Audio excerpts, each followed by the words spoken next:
ഇന്ന് നമുക്ക് നല്ല എളുപ്പത്തിലുള്ള വെണ്ടയ്ക്ക സാദം ഉണ്ടാക്കാം. നമുക്ക് കുട്ടികൾക്ക് സ്കൂളിലേക്ക് കൊടുത്തയക്കാനോ ഓഫീസിലേക്ക് കൊണ്ടുപോകാനോ ഒക്കെ പറ്റിയൊരു ടൈപ്പ് റെസിപ്പിയാണ്. നമ്മൾ ഒരുപാട് ഈസി റെസിപ്പീസ് ഇതുപോലെ ഉണ്ടാക്കിയിട്ടുണ്ട് കേട്ടോ. Coconut rice, beetroot rice, cabbage rice, പുതിന റൈസ്, മേത്തി റൈസ്, അങ്ങനെ ഒരുപാട് റൈസ് ഉണ്ടാക്കിയിട്ടുണ്ട്. കാണാത്തവർ ചാനലെടുത്തൊന്ന് കണ്ടോളൂ.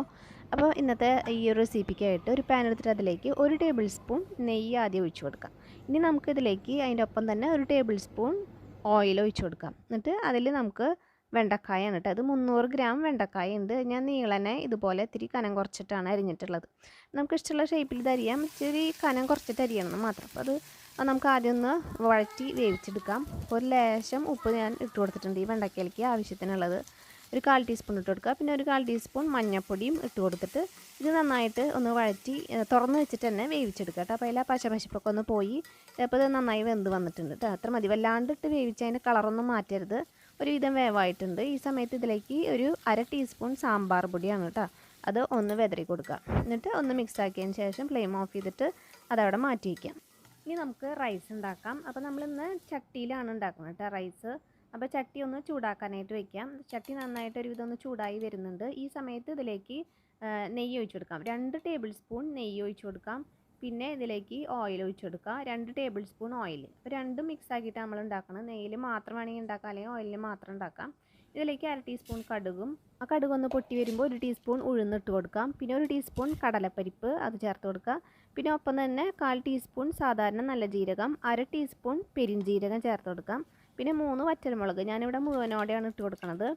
ഇനി ഇതിലേക്ക് ഒരു വാഴയിലയും കൂടെ ഇട്ട് കൊടുത്തിട്ടുണ്ട്. വല്ലാണ്ട് മസാലകൾ കൂടുതലായിട്ട് നിൽക്കണ്ട. അപ്പോൾ ഒരു വാഴയില മാത്രമേ നമ്മൾ ഇട്ടിട്ടുള്ളൂ.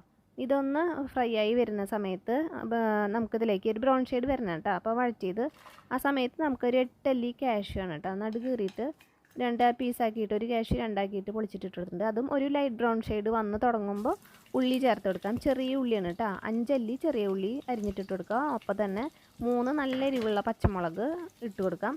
പിന്നെ ഇതിലേക്ക് 3 മീഡിയം സൈസ് സവാളയാണ് കേട്ടോ. ചെറിയ സ്ക്വയർ പീസ് ആക്കിയിട്ട് അരിഞ്ഞിട്ട് ഇട്ട് കൊടുക്കാം. അപ്പം കാഷ്യൊക്കെ ഒന്ന് ബ്രൗൺ ഷെയ്ഡായി വന്നതിന് ശേഷം ഈ ഉള്ളികളൊക്കെ ഇട്ട് കൊടുത്താൽ മതി. അല്ലെങ്കിൽ ആ കാഷ്യൊക്കെ വറവാവാനായിട്ട് ബുദ്ധിമുട്ടാവും. അപ്പോൾ ഉള്ളി ഇടുന്നതിന് മുന്നേ തന്നെ അതൊക്കെ ഒന്ന് വറവായതിന് ശേഷം ഇടാനായിട്ടൊന്ന് ശ്രദ്ധിക്കുക. ഇനി ഇതാ ഈ ഉള്ളികളെല്ലാം നല്ല ഗോൾഡൻ ബ്രൗൺ ഷെയ്ഡായി വന്നിട്ടുണ്ട് കേട്ടോ. നല്ലൊരു സ്മെല്ലൊക്കെ വന്നിട്ടുണ്ട്. ആ ബ്രൗൺ ഷെയ്ഡ് വന്ന് തുടങ്ങുന്ന സമയത്ത് ഇതിലേക്ക് ഇഞ്ചി വെളുത്തുള്ളി പേസ്റ്റ് നമ്മൾ 2 ടീസ്പൂൺ ഇട്ട് കൊടുക്കണം. അതിൽ വെളുത്തുള്ളി കൂടുതലായിട്ട് നിൽക്കണം, ഇഞ്ചി കുറച്ച് കുറഞ്ഞ് നിന്നാൽ മതി. അങ്ങനെ ഇഞ്ചി പേസ്റ്റ് ഉണ്ടാക്കുക. ഇഞ്ചി വെളുത്തുള്ളി പേസ്റ്റ് ഉണ്ടാക്കിയിട്ട് ഇട്ട് കൊടുക്കുക. 2 ടീസ്പൂൺ ഇട്ട് കൊടുത്തിട്ട് അതൊന്ന് വഴറ്റിയെടുക്കുക. ഇനി ഇഞ്ചിയുടെയും വെളുത്തുള്ളിയുടെയൊക്കെ ഒരു പച്ച വാസന ഒന്ന് മാറി നല്ലൊരു മണം വരും. ആ സമയം വരെ വഴറ്റി കൊടുത്താൽ മതിയാവും. വല്ലാണ്ട് ഇട്ട് മുരിക്കൊന്നും വേണ്ട കേട്ടോ. അപ്പോൾ അതായിട്ടുണ്ട്. ഇനി ഇതിലേക്ക് 1/2 ടീസ്പൂൺ കുത്തി പൊടിച്ച മുളക് പൊടി ചേർത്ത് കൊടുക്കാം. ഇനി ഇതിലേക്ക് സാമ്പാർ പൊടിയാണ് കേട്ടോ. 1/2 ടീസ്പൂൺ സാമ്പാർ പൊടി ചേർത്ത് കൊടുക്കാം. ഇതിന് നല്ലൊരു ഫ്ലേവർ ആയിരിക്കും ഈ സാമ്പാർ പൊടി കൊടുക്കുക. അത് 1/2 ടീസ്പൂൺ ഇട്ട് കൊടുത്തിട്ടുണ്ട്. പിന്നെ ഇതിലേക്ക് വേണ്ടത് 1 ടീസ്പൂൺ മല്ലിപ്പൊടിയാണ്. ഇനി ഇതിലേക്ക് 1 ടീസ്പൂൺ കാശ്മീരി ചില്ലി പൗഡറാണ് ചേർത്ത് കൊടുക്കുക. ഒരു 1/4 ടീസ്പൂൺ മഞ്ഞൾപ്പൊടിയും കൂടി ചേർത്തിട്ട് ഒന്ന് വഴറ്റി കൊടുത്താൽ മതി. ഒരു 2 ഇളക്കൊന്ന് കൊടുത്താൽ മതി കേട്ടോ. വല്ലാണ്ട് മൂപ്പിക്കേണ്ട കേട്ടോ. ഒരു ചെറിയതായിട്ടൊന്ന് ഇളക്കി കൊടുത്തിട്ട് അപ്പോൾ തന്നെ നമുക്ക് ഇതിലേക്ക് തക്കാളി ചേർത്ത് കൊടുക്കാം. 3 മീഡിയം സൈസ് തക്കാളിയാണ്. നല്ല ചെറിയ സ്ക്വയർ പീസുകളാക്കിയിട്ട് അരിഞ്ഞു കൊടുക്കാം.